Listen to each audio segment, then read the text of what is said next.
Chapter 4 The Silver Mountain.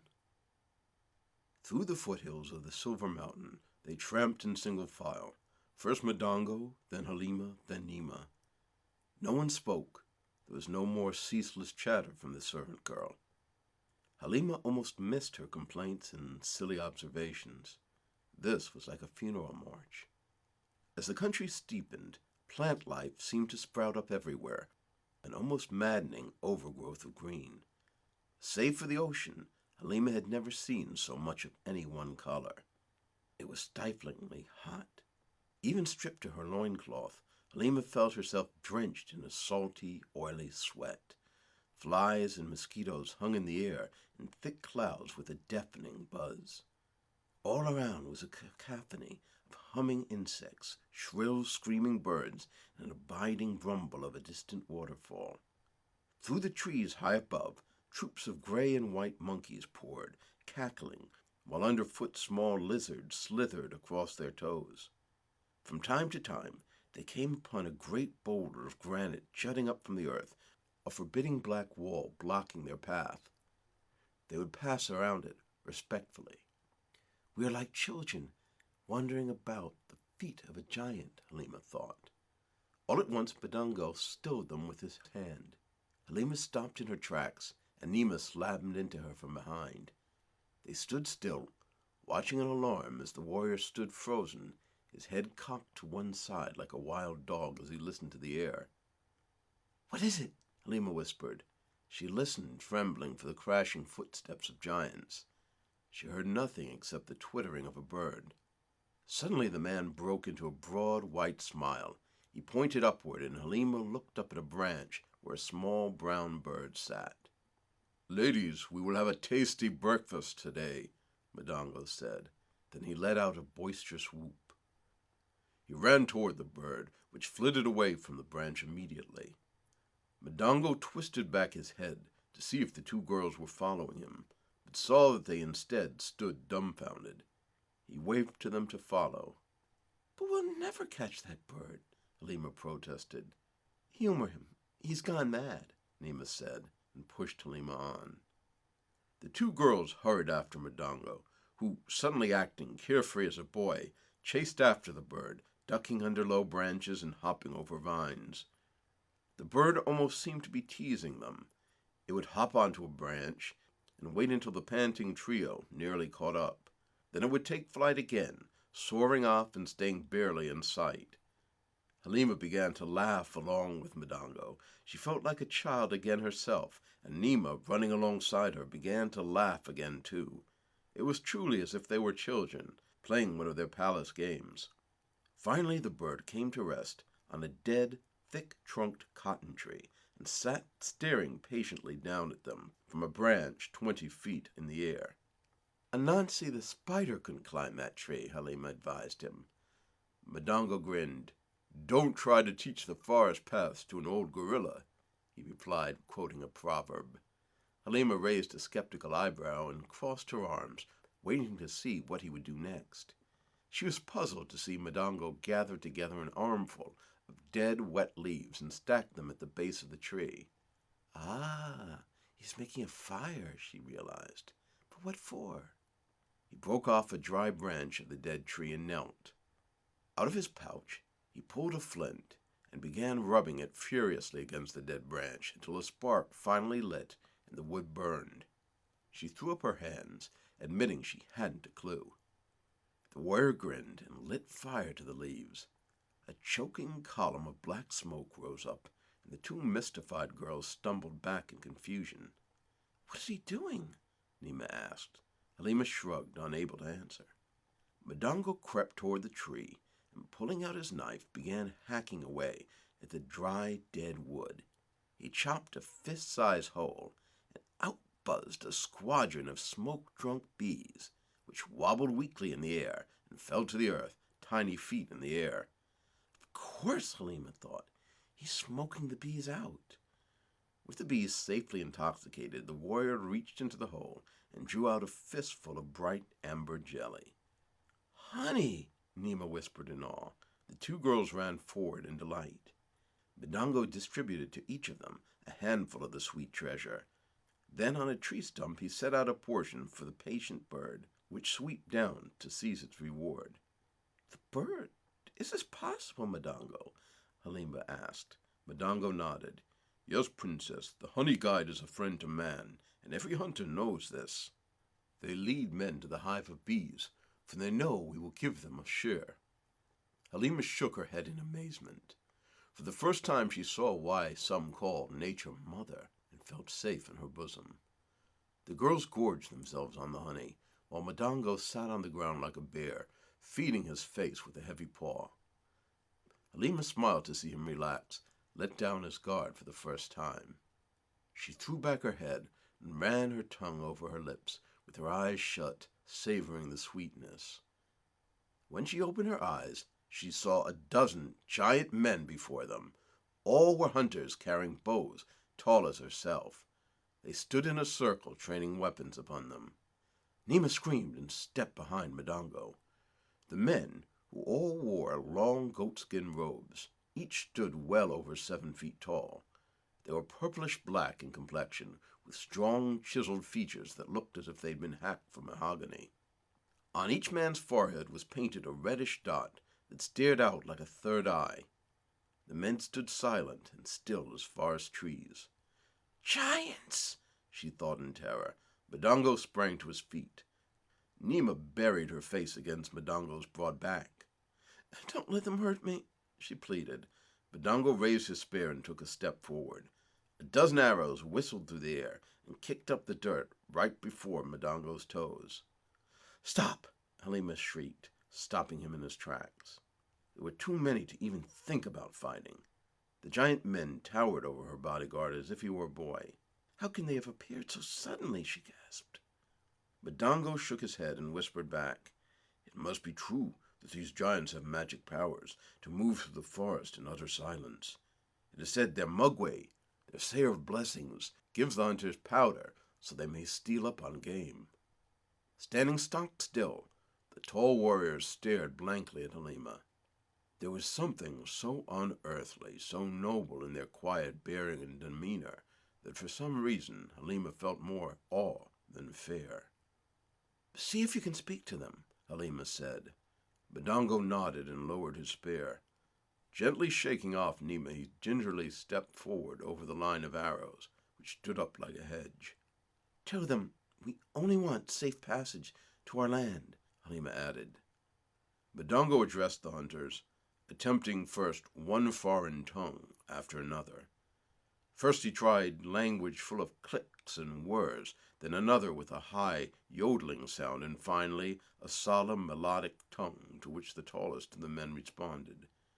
The giant hunter, who also seemed to be the oldest of the men, wore a graying beard and carried a knotty walking stick. "He must be the leader," Halima thought. When he replied to M'dango, his voice was deep and so mellifluous it was almost hypnotic. He spoke slowly and calmly for a solid minute. All the while he never took his eyes from Halima, gesturing in her direction from time to time. Finally he stopped and stood politely back. "What did he say?" she demanded of M'dango. He looked at her unhappily, rolling his spear in his hands as if he were anxious to use it. "Come, tell me," she insisted. The warrior reluctantly growled. "They say, these human giraffes say, you are a wondrously beautiful woman. Like a proud antelope, they say. They have never seen a creature of such beauty. They wish to make you a gift to their king. They say that they have seen me fight bravely. Against the men of the snake, they do not wish to kill me unless they must. They ask me to surrender you to them, without a battle. Come, let me cut his tongue out for his insolence." He started forward, and the hunters raised their bows again. Halima could envision the fight in her mind's eye. She could see every drop of blood, every valiant thrust, and she could see him cut down like a slaughtered animal. She grabbed his bulging bicep and yanked him back. "Faithful M'dango, there are too many." "Then many will perish," he shot back over his shoulder. "You will die only once." "I cannot ask you to give your life in vain," she insisted. He turned back to her, keeping one eye on the giant man.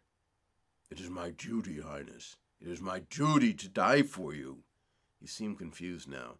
He stuck out his lower lip, pouting like a stubborn boy. "I must fight them, and I must die." Halima grabbed his shoulders and faced him sternly, saying, "If you die, and yet they take me, where's the gain?" M'Dango looked at her eyes, protesting silently. "No, I will go with them to their king," Halima concluded with certainty. "No, Princess," Nima cried. She rushed forward and grabbed Halima, locking her in a death grip. A strange calm possessed Halima, and she went on, "Return to our country, faithful M'Dango. Tell my father what has befallen me, so that he may send a ransom for my release. When I tell this king who I am, I shall not be molested." "I will not leave you, Highness," M'Dango insisted. His broad nostrils were quivering. His eyes were full of emotion. Halima returned his gaze. In a girlish way, she wanted to see him fight to protect her, even die to protect her. But she fought off the selfish urge. She was a princess, she reminded herself, and these were her subjects, whose lives she was responsible for. "You will leave," she said gently. "I order it." Sadly, M'Dango lowered his eyes and then his head. "No, Princess," Nima protested, weeping. Halima held her friend and kissed her neck. Then she ran a hand gently over M'Dango's smooth, bald head. "M'Dango, take Nima and guard her on your journey as you would guard my sister, with your life." M'Dango stared at her with fierce anguish. Halima mustered all her authority. "Swear that you will do that, M'Dango, that you will not follow the hunters." Solemnly, M'Dango nodded. He pried the weeping, thrashing servant girl away from Halima. Backing away, he dragged her slowly off toward the trees. "No, no, no!" Nima screamed, weeping. Before their eyes broke their lock, Halima smiled and told the pair, "My friends, I will see you again. I promise it." Then she turned back to the quiet hunters, raising her hands in a gesture of acquiescence. The giant hunters of the forest lowered their bows. Halima walked along behind the strange, tall men, her hands bound loosely with a goatskin strap. She was tethered to the last man of the party, a youth of no more than 13, but taller than any man in her native land. The hunters had collected the bodies of 4 impalas that they had left hanging from trees nearby, and now some of the men carried the carcasses hanging from long bamboo poles with the hooves crossed and tied. The men ambled slowly through the forest. She could only think that their leisurely gait was to accommodate her. With their long limbs, she was sure they could cover enormous distances in no time. They almost never spoke to one another, and when they did, it was in their strange mellifluous tongue, which she could not comprehend. They made no effort to communicate with Halima. "I feel like you," she thought, addressing the dead impala that swung stiffly from the pole, "like captured game." The ground steadily steepened, growing rockier, until at last they came to a vast field of bamboo. It seemed to stand between them and the upper reaches of the mountain like an impenetrable barricade. Looking more closely, Halima could see that in places a path had been cleared, where the bamboo had been cut down, creating a labyrinth-like trail. Suddenly, the bearded one, the leader, took a cloth from his belt and bent. Wearing an apologetic expression, he wrapped it around Halima's eyes, blindfolding her. She felt hands at her waist, and she was hoisted up into the air and placed like a sack over one of the hunter's shoulders. Head hung down, she could feel the blood rushing to her brain. Halima panicked and screamed. What false pride I showed before, she realized, to act noble and pretend to be unafraid to send M'Dango on his way. Now she was terrified. Are they cannibals? Worshippers of some evil god who demands human sacrifice? She shrieked and began to kick her feet and pound the hunter's back with her bound fists. She kicked and screamed until eventually she collapsed, weeping. After hanging upside down for a bumpy hour or so, the truth finally dawned on her. The path through the labyrinth of bamboo and up through the jagged rocks above must be a secret, taboo for any outsider to know. That was why she was blindfolded. Her panic subsided, and she allowed herself to hang limp. Even though she was blindfolded, She could tell they were ascending. The air was becoming cooler and more pure, tasting as crisp as spring water. The sensation was almost intoxicating. She felt a delicious dizziness come over her, and she swooned into the darkness. They were high in the mountain when the hunters put Halima down and the blindfold was finally removed. She stumbled about on uncertain feet, like a child making its first steps, feeling the ground slope severely beneath her as she squinted against the sudden light. They were under a canopy of enormous trees that shot many hundreds of feet into the air and formed a giant umbrella against the sun. The sky was almost entirely hidden from sight. Only a few errant rays of light poked through and dotted the hard, bare ground with brilliant spots of light. It was like nothing Halima had ever seen, and she was overcome by wonder. Unlike the hot, steamy country below, the highlands of the Silver Mountain were cool and silent. A fine, misty rain touched Halima's skin, as gentle as moonlight, giving her goosebumps and making her tremble. Unlike the unending chatter of monkeys and hum of insects that filled the low country, here it was eerily silent.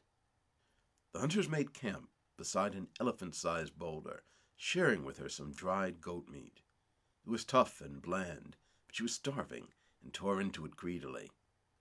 As they sat beside the fire, the hunters watched her eat with fascination. They traded a few comments with each other in their deep, rolling voices. Occasionally, one would make a joke, and the others would give a soft, rumbling laugh. They passed a gourd filled with a milky, fermented drink. Halima sipped cautiously from it when her turn came. It was sweet and good. The hunters watched with concern. She nodded and smiled at them, indicating her approval. They smiled back and mumbled, nodding to each other. After a while, one of the men took out a small instrument with a single string and began to pluck it. It sounds as gentle as the voice of a child, Halima thought. The other men began to hum along, a choir of bass voices so deep and resonant it almost shook the earth. In time, Halima realized it was much like a song she knew, an ancient rhyme old farmers sometimes sang as they drove their oxen. To hear something familiar now, so far from home, moved her almost to tears. She moved her lips, mouthing the words silently, and then softly sang the song in her own language. Let your love be like the rain, let it be like the falling rain. Let your love be like the rain, coming softly, but flooding the river. Yes, flooding the river. The hunters all turned to her in surprise, and when she was done, they clapped their long-fingered hands. Halima bowed her head and thanked the Great One in the sky for music, one language that all people speak. That one moment she did not feel utterly alone. However strange, these are men I am with, not animals, she thought. It was icy cold at night in the mountains. Halima had never felt such cold before, not even bathing in the sea. The youngest of the hunters saw her shivering and covered her with a goatskin blanket. As she slept in the fetal position, he lay beside her, his elongated body crowded around her protectively, keeping her warm. When morning came, they continued on their way. The hunters gave her a raggedy goatskin blanket to wear as a cloak against the still chilly air, and she followed behind them as best she could. The sloping ground grew more and more rocky, and Halima found it increasingly difficult to keep up with the long-limbed hunters. They ambled upward with the ease of mountain goats and used the jutting rocks as stepping stones. They untied her wrists so she could use her hands to climb, but after a few hours her fingers were blistered and running with blood from scrabbling on sharp stones. One of the hunters lifted her up and let her ride on his shoulders. Her bare thighs locked in a vice grip around his head, and she held on for dear life. The trees became sparse now, the ground drier. Halima marveled at the skill of the hunter who carried her as he maneuvered rapidly over the rocks without ever faltering. Eventually they came to a clearing, a saucer-shaped slab of granite that jutted out over the cliffs.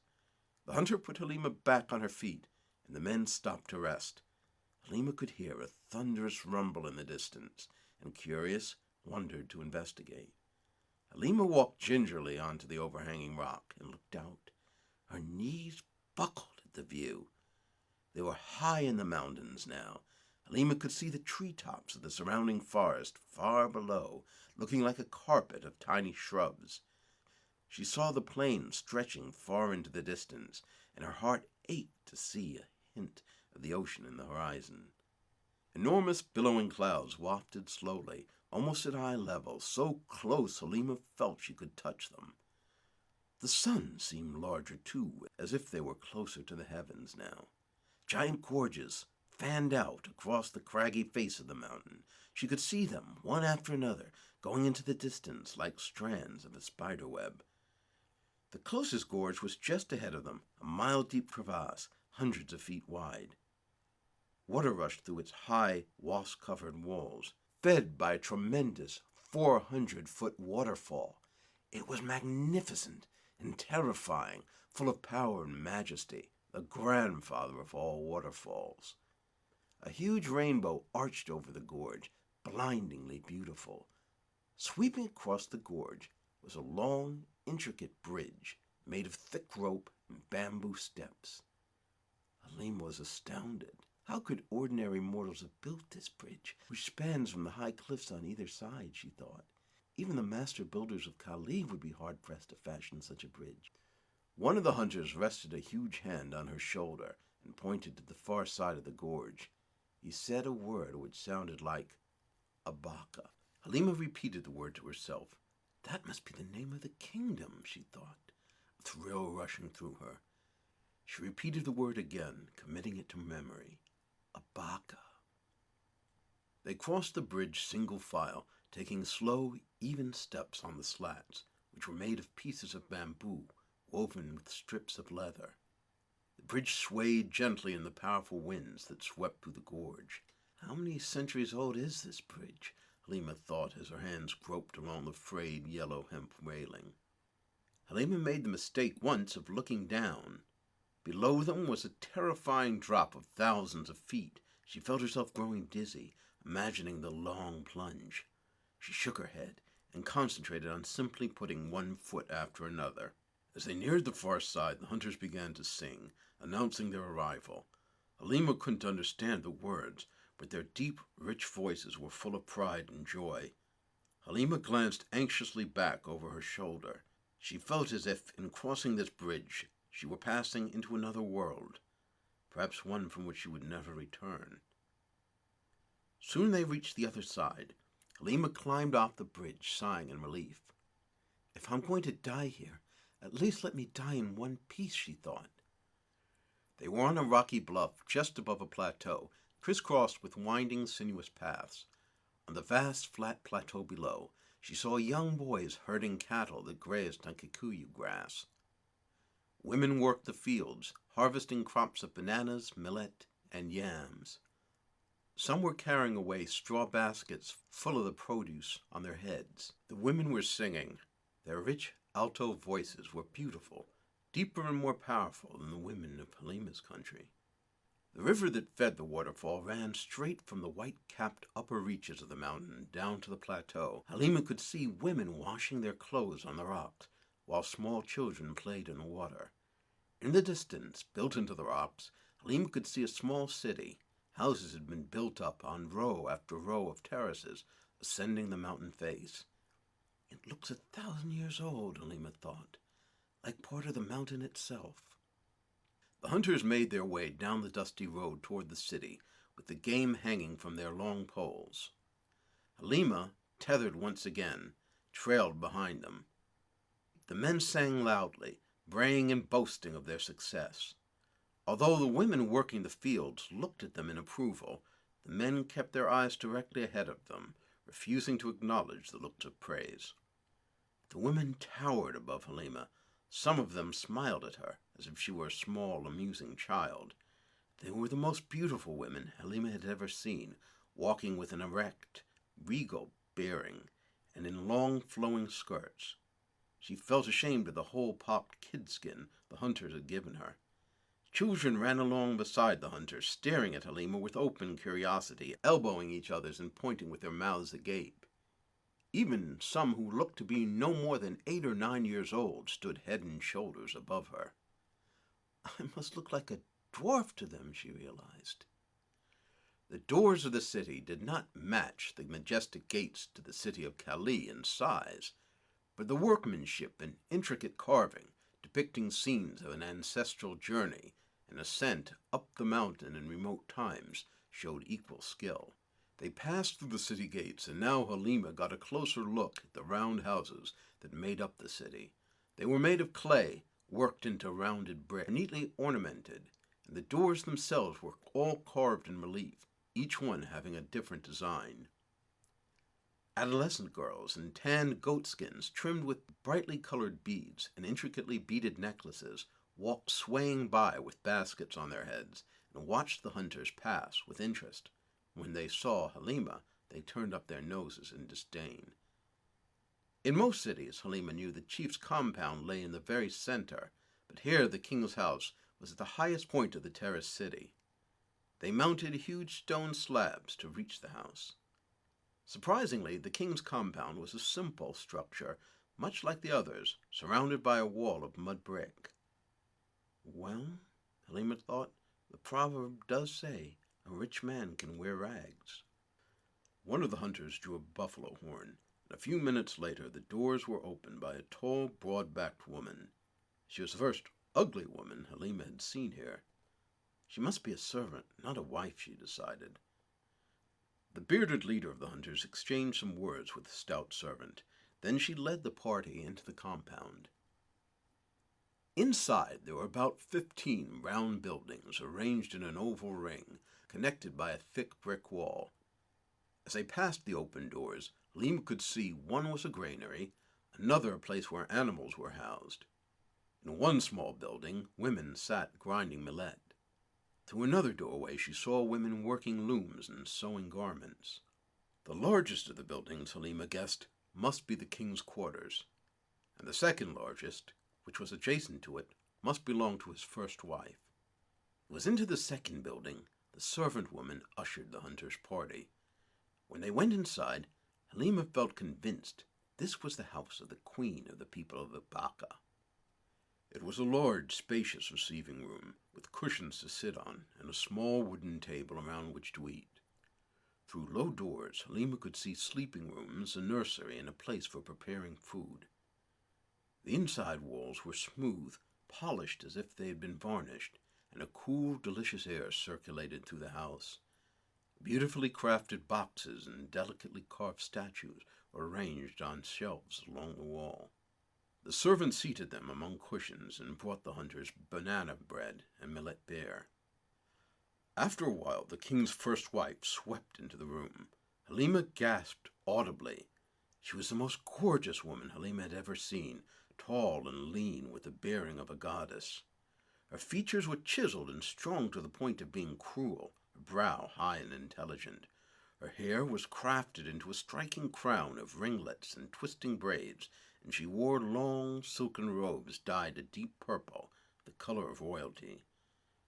She looks over 30 years old, Halima guessed. The hunters hopped off the cushions and knelt as soon as she entered the room. They nudged Halima to kneel as well. It was strange for Halima, a princess in her own land, to kneel before another, but she obeyed. Once I know her tongue, she'll learn I am a royal person too, she told herself. The first wife seated herself on an ivory stool in the middle of the room. The bearded leader of the hunters stood and addressed the first wife. Halima focused and listened for her name. It sounded like Rashida. In Halima's land, such a name meant righteous. Halima committed it to memory. The hunter spoke at numbing length. From his tone, it was obvious that he was making a long, formal speech of praise. Then he gestured to Halima proudly. Although Halima couldn't understand his words, she could guess what he was saying. She is to be a gift to the king's household. The hunter appeared to be expounding upon Halima's great beauty. When he made a gesture pointing to his tongue, it seemed as if he might be boasting of her pretty singing voice. The first wife, Rashida, looked sternly down at Halima. The young girl trembled at the woman's naked glare. She was certain she'd never seen eyes so alive. They registered every emotion, like a lake shaken by gusts of wind. The first wife gave an order to the hunters. Her voice had iron in it. Obeying, the men scrambled forward and lifted Halima to her feet. She stood before the queen in her holy goatskin cloak, feeling like a filthy pauper. The older woman considered Halima soberly and addressed the hunters again. This time they stripped off Halima's cloak so that she stood in the middle of the room, bare-skinned except for the dainty silk loincloth. Halima stood uncomfortably in the middle of the room. Rashida rose regally from her iron stool, so that she towered over Halima like a mother over her child. She was the tallest yet of all the women here, Halima noted. Circling Halima with the gait of a tigress, the first wife scrutinized the young girl from head to toe. Finally, she faced Halima and stared directly into her eyes, as if finding no outer flaw, she hoped to see some flaw in her soul. Halima fought to meet the first wife's brooding stare. Halima was sure that for a brief second the first wife's face flushed with anger. For a moment Halima was convinced the older woman was actually about to strike her. She braced herself for the blow. The angry-eyed woman stood quivering for a moment, and then she called sharply for something. One of the hunters passed her a foot-long knife used for gutting game. Halima's heart began to pound like a blacksmith's hammer. "This woman has a mad streak," she said to herself nervously. The queen took the glittering blade and used it to slice away Halima's loincloth, so that the maiden stood naked in the middle of the room. Then Rashida stood back, putting her hands on her hips triumphantly. Halima covered herself in dismay. No man had ever seen her unclothed before, and now she was stark naked before the strangers, wearing nothing but the sea turtle amulet, the emblem of her clan. Hot tears began to roll down her face, and she felt blood rush to her cheeks. She was overcome by shame. "You mean old bitch!" she cursed aloud, angrily in her own tongue. "Oh, bitch!" She was fortunate no one could understand her. That insult might have cost her her head, she knew. Rashida sniffed the air, and her lip curled back as if she'd smelled something foul. She clapped her hands, and the stout servant hurried forward. Rashida muttered something and flicked her wrist toward Halima contemptuously, indicating she should be taken away. As Halima was led off, she heard Rashida beginning a long, obligatory speech of thanks to the hunters.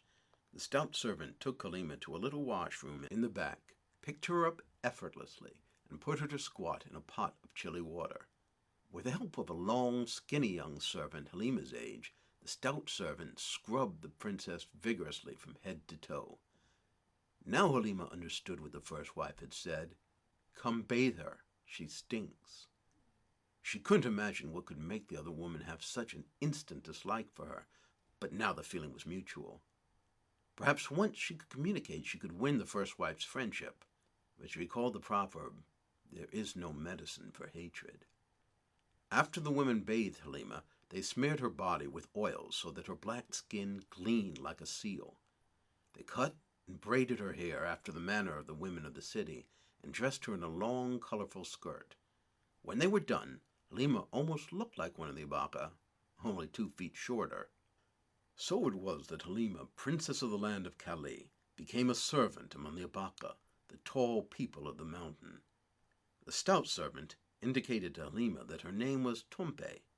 Using gesture, she showed Halima how to scrub pots and sweep the compound, wash clothes on the rocks, and how to watch over the flock of gangling children who roamed through the courtyard. Halima listened to the strange speech of the Abaka, trying to learn their language. On her 3rd night in the city, the warriors returned, and there was a great celebration because they were coming back from battle. All day the women prepared food, and Halima helped them carry huge jugs of honey wine to the hall where the celebration was to take place. The feast took place in the great hall, a meeting place in the center of the city. It was a giant building made of bamboo with a sloping thatched roof. All the elders were sitting together, wise old men with sunken chests and hair as white as bone. They sat on one side of the hall, and their wives, the old women of the town, sat on the other. The women looked sourly over the proceedings, Halima observed. "They look as if they believed in their day everything was better. The women prettier, the music merrier, the meat had more salt." Next to them, the stools of the ancestors sat empty, so that their spirits could join in the celebration. The 9 wives of the warrior king of the Abaka sat serenely on their cushions. Each was tall and beautiful. They looked like a row of sisters separated from one another by 2 or 3 years. The eldest, the first wife Rashida, sat in the middle on the highest cushion. The youngest, who looked a year or so older than Halima, sat furthest away. Around them were the children of the king, beautiful boys and girls with well-shaped heads and long, strong limbs. The boys all sat as proud as lion cubs, even the youngest of them with their backs arrow straight, with quiet dignity. What manner of man must be he who fathered such a pride of lions, the captive thought. She'd soon see, because the warriors were about to enter the hall. Halima's task was simple that night. Tumpay showed her. She was to carry around a large jug crafted in the shape of a standing crocodile, and keep the drinking cups of everyone in the hall full. In all the commotion, no one thought to give her any water to drink, so she sipped diffidently from the jug of honey wine to quench her thirst. An orchestra of a dozen musicians stood by the doorway, and now they began to play. 3 men leaned into a trio of tremendous drums, while others began to shake rattles and calabashes filled with hard seeds. One musician held up a long ivory horn on which a trail of elephants was carved, and blew, signaling the warriors to enter. The warriors burst one by one into the hall. Each had stripped to a loincloth, and each wore the claws of a beast around his neck. One an eagle, the next a cheetah, the next a lion. Their chests were bare and rippled with muscles so powerful it looked as if an arrow couldn't pierce them. Each in turn did a heroic, acrobatic dance, and when they leapt, their long, muscular legs carried them into the air like gazelles.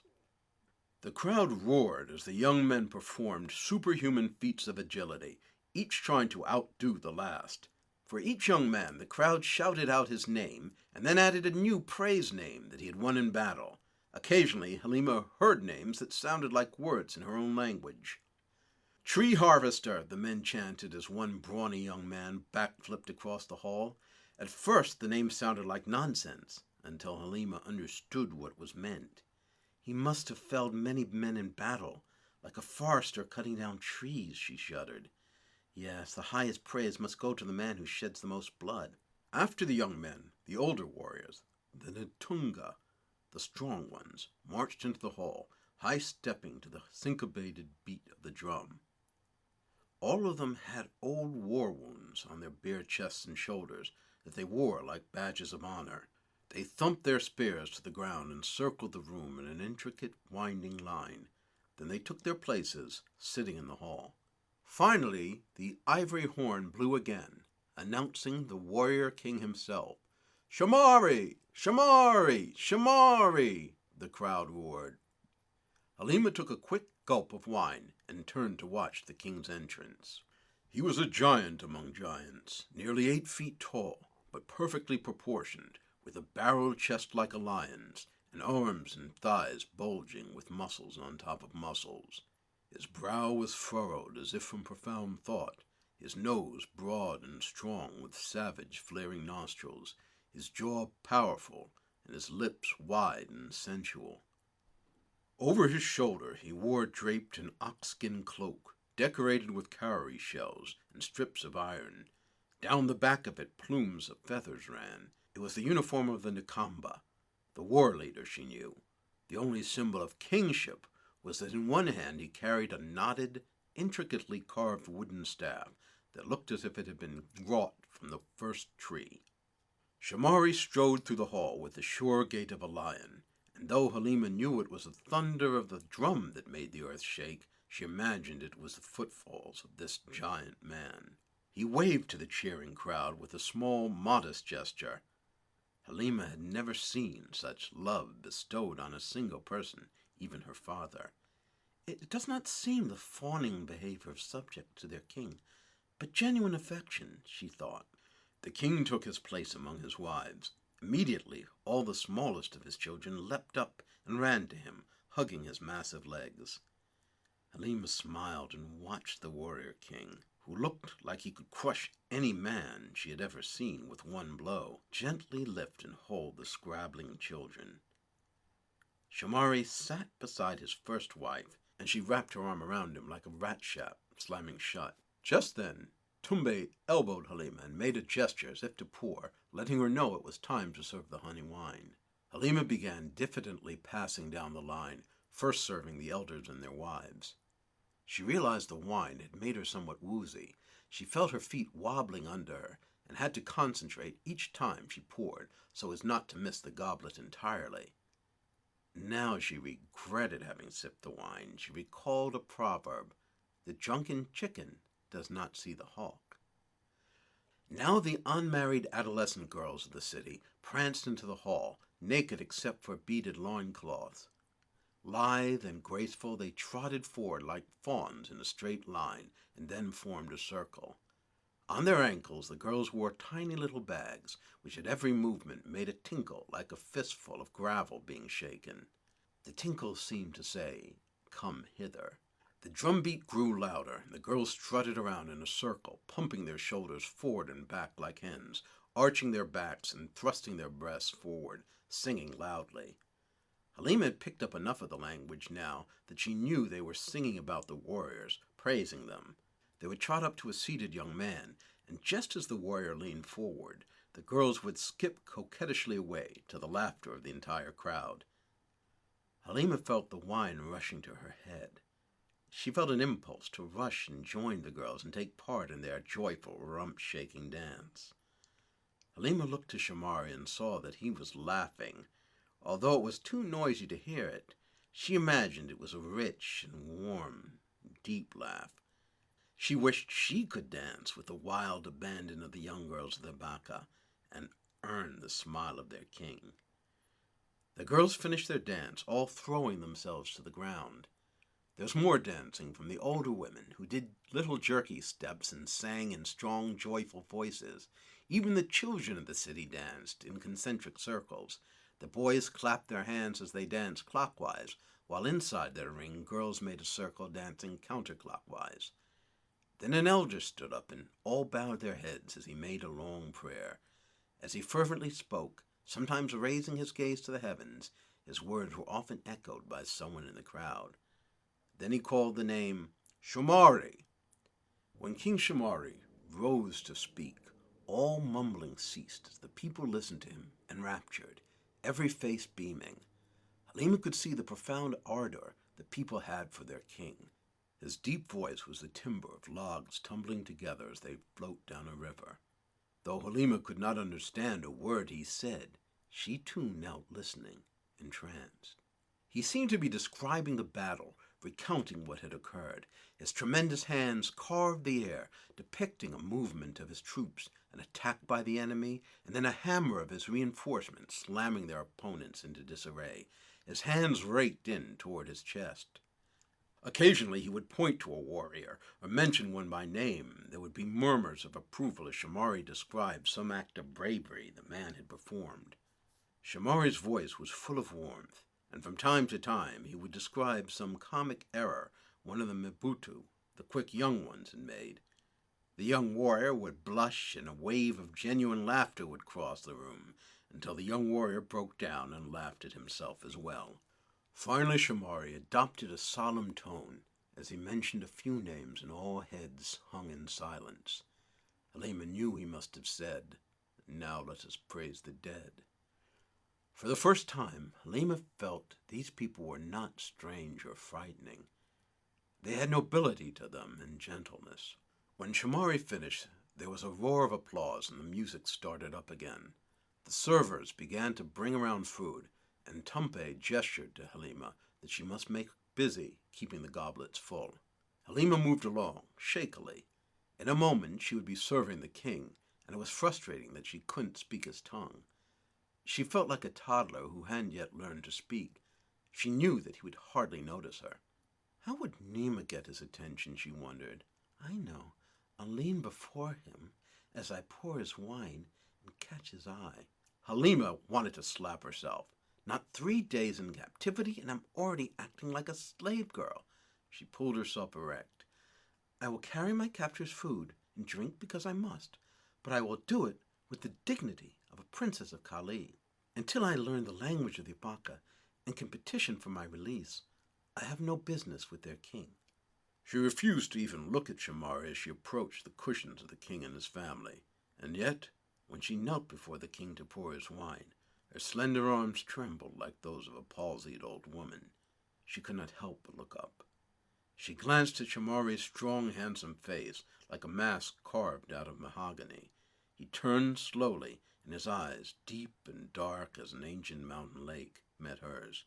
He must have noticed her trembling, because he smiled at her reassuringly. Halima smiled shyly in return. To her surprise, her heart began to pump furiously, and a trickle of cool perspiration ran down between her breasts. She wanted that moment, that gaze, to last forever. Then she noticed that the wine had overflowed the goblet, gushed over the table, and poured into the king's lap. Halima covered her mouth in embarrassment as the tiniest of the king's children giggled at their father's predicament. Rashida leapt up and grabbed Halima by her long braids. Halima felt herself being wrenched up onto her tiptoes. Halima looked up at the older woman's angrily narrowing eyes, and this time she was sure a blow was coming.